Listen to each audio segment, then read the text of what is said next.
Fui dormir em Campinas, acordei em Canoas.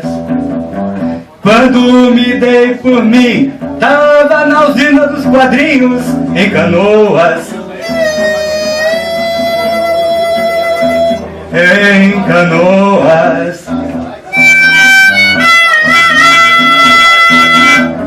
Dormi em Campinas, acordei em Canoas.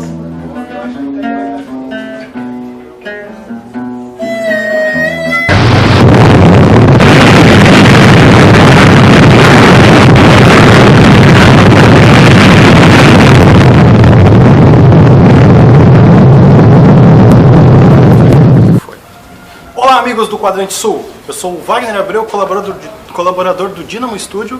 Nós estamos aqui direto da 30ª Feira do Livro de Canoas, com um convidado especial aqui na Usina dos Quadrinhos. É o nosso amigo Manuel de Souza, o editor-chefe? Editor-chefe. Isso aí, editor-chefe da revista Mundo dos Super-Heróis. Tudo bem, Manuel? Beleza.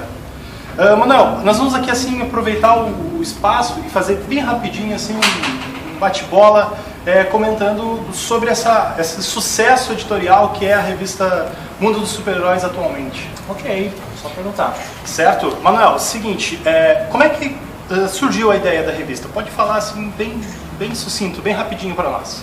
Então, resumindo uma história que podia demorar 1 hora, mais ou menos demorou 15 anos para fazer a primeira edição, era um sonho de infância, desde da época que eu fazia fanzines, desenhava meus quadrinhos e tal. A Editora Europa me deu a chance, eu fui lá, fiz, deu certo o primeiro número.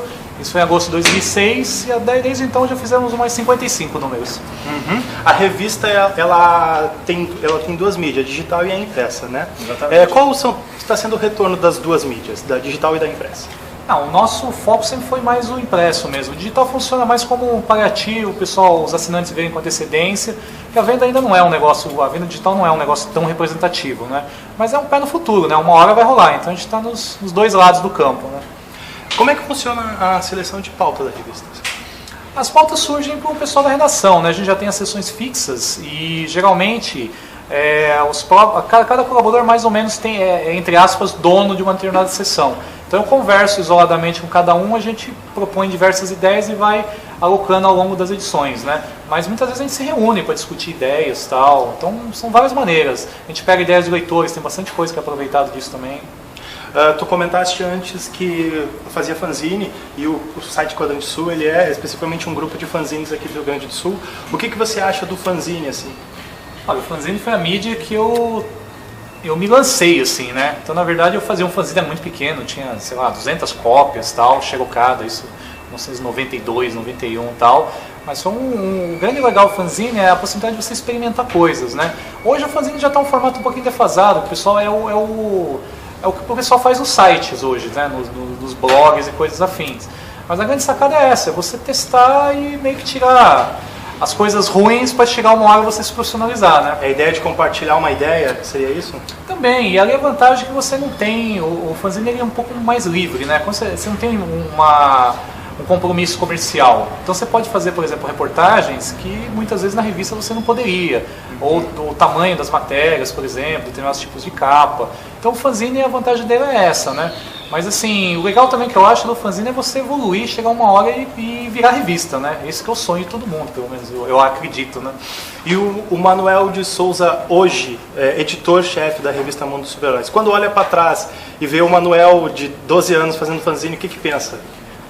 Eu penso que aquele Manuel, se ele lesse a revista que o Manuel de hoje está fazendo, ele ia gostar muito.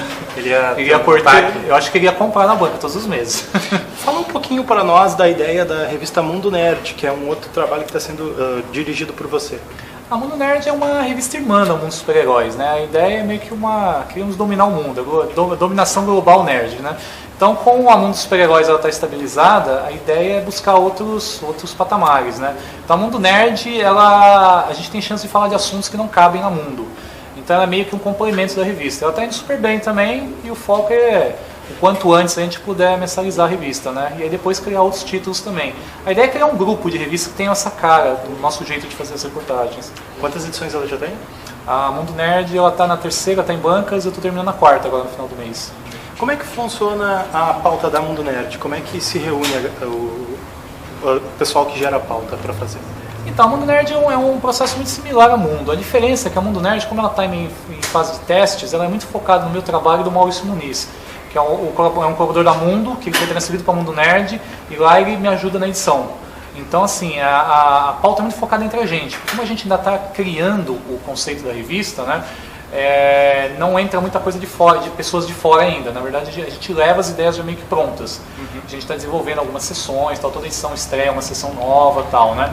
Mas a tendência vai ficar igual ao Mundo. Uma hora a gente vai abrir mais, algumas pessoas vão ficar, entre aspas, donos de algumas sessões, e aí vai ser uma coisa mais focada, né? E a gente está atento também ao que os leitores querem, né?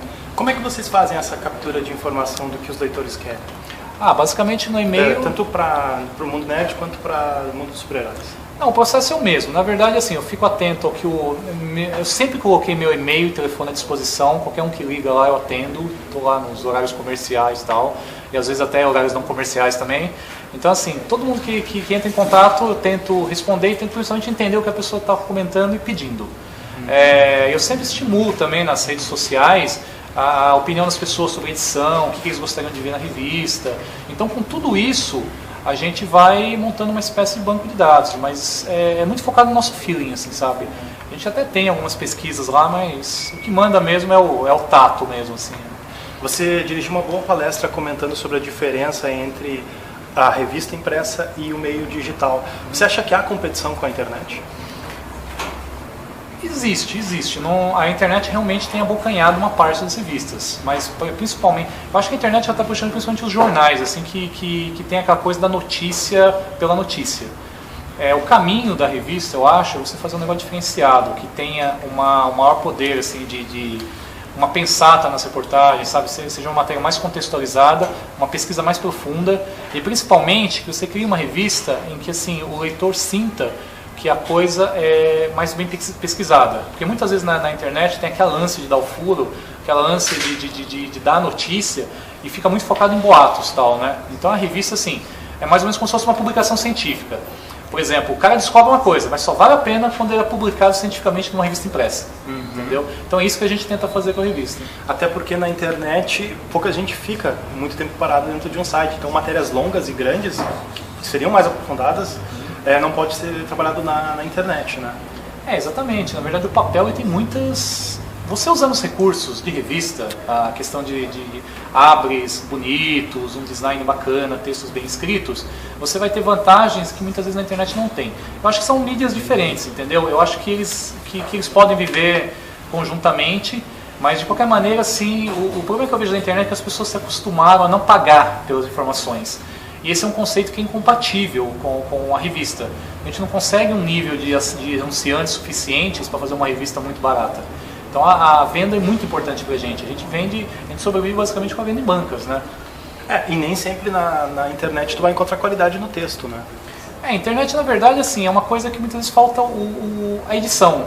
A edição é um processo que as pessoas não sabem muito bem o que acontece, mas assim, os colaboradores mandam as imagens, os ilustradores mandam os desenhos. A gente não publica ali o que vem pra gente, a gente mexe muito. Cada texto é reescrito às vezes muitas vezes, são feitas várias revisões, tanto ortográficas quanto de informação. Então assim, é um cuidado que muitas vezes na internet não dá tempo.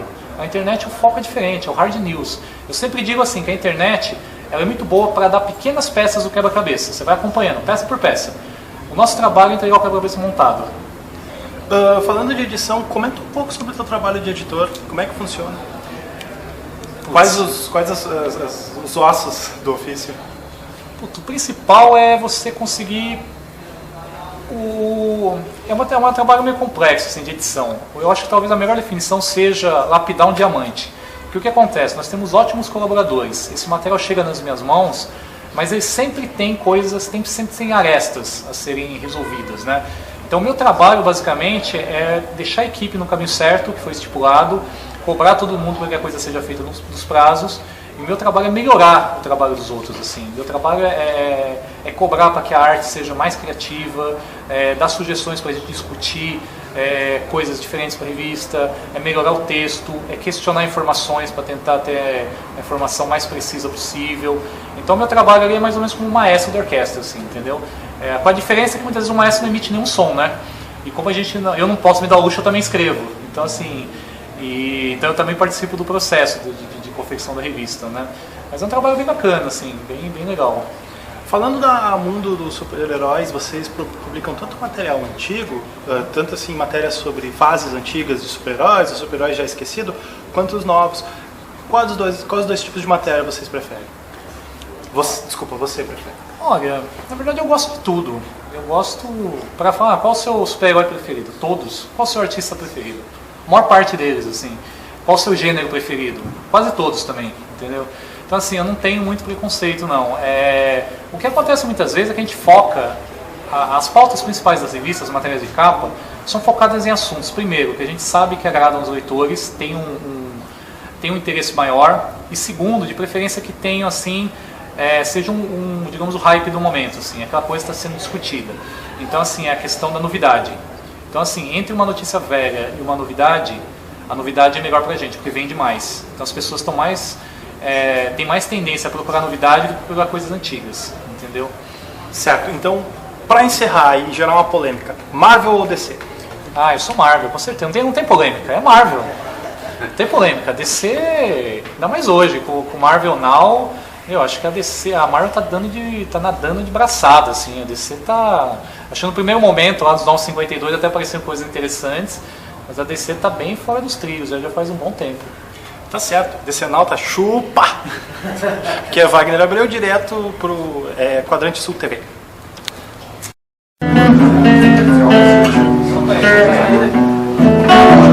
Fui dormir em Campinas, acordei em Canoas. Quando me dei por mim, tava na usina dos quadrinhos em Canoas. Em Canoas. Dormi em Campinas, acordei em Canoas.